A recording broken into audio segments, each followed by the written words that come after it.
نبی پاک صلی اللہ علیہ وسلم فرماتے ہیں، رب فرماتے ہیں کہ اگر میرا بندہ زمین بھر گناہ لے کے میری بارگاہ میں آئے، بھر دی اس نے زمین گناہ کر کر کے، لیکن وہ آئے اور استغفار کرے اور اس امید پر استغفار کرے کہ رب مجھے معاف کر دے گا، سچے دل سے توبہ کرے، تو حضور فرماتے ہیں رب اس بندے کو معاف فرما دیتا ہے، اگر اس کی امیدیں اپنے رب کے ساتھ مضبوط ہوں۔ دیکھیں حضور ہماری تربیت کرتے ہیں، فرمایا اگر تم رب پہ بھروسہ کرو گے نا اور رب تعالیٰ پہ بھروسہ کر کے نکلو گے تو اللہ تمہیں اسی طرح رزق عطا فرمائے گا جس طرح رب پرندوں کو رزق عطا فرماتا ہے۔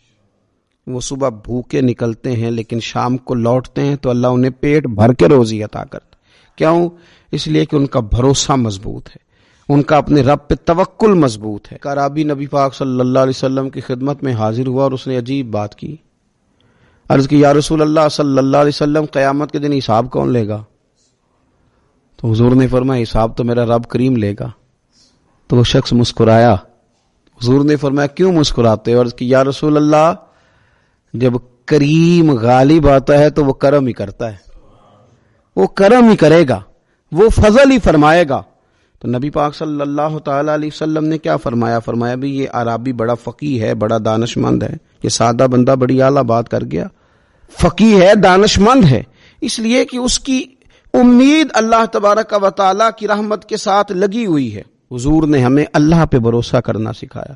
رسول پاک صلی اللہ تعالی علیہ وسلم نے ہمیں کہا کہ دنیا میں مسافروں کی طرح وقت گزار کے آ جانا، جنت میں رب نے تمہارے لیے وہ نعمتیں تیار کی ہیں، نہ کسی آنکھ نے دیکھی، نہ کسی کان نے سنی، نہ تمہارے دل پر خیال ہی گزرا ہوگا کہ اللہ یہ شان عطا فرمائے گا۔ اب ان لوگوں کا بھروسہ ہو گیا تھا، صحابہ کا، حضور کے غلاموں کا، تو انہوں نے پھر کوئی جائیدادیں نہیں بنائی، انہوں نے پھر دنیا میں کوئی محلات تیار نہیں کیے، کیونکہ ذہن بن گیا تھا کہ جو رسول کریم علیہ السلام نے وعدے فرمائے ہیں وہ وعدے ہمارے لیے بڑے معیاری ہیں، وہ وعدے ہمارے لیے بڑے خوبصورت ہیں، ان وعدوں سے ہمیں بڑا کچھ ملے گا۔ اس لیے اپنی زندگی کے اندر ان چیزوں کو پیدا کرنا، ان چیزوں پر توجہ کرنا، اللہ کی جانب بھروسہ کرنا بڑا ضروری ہے۔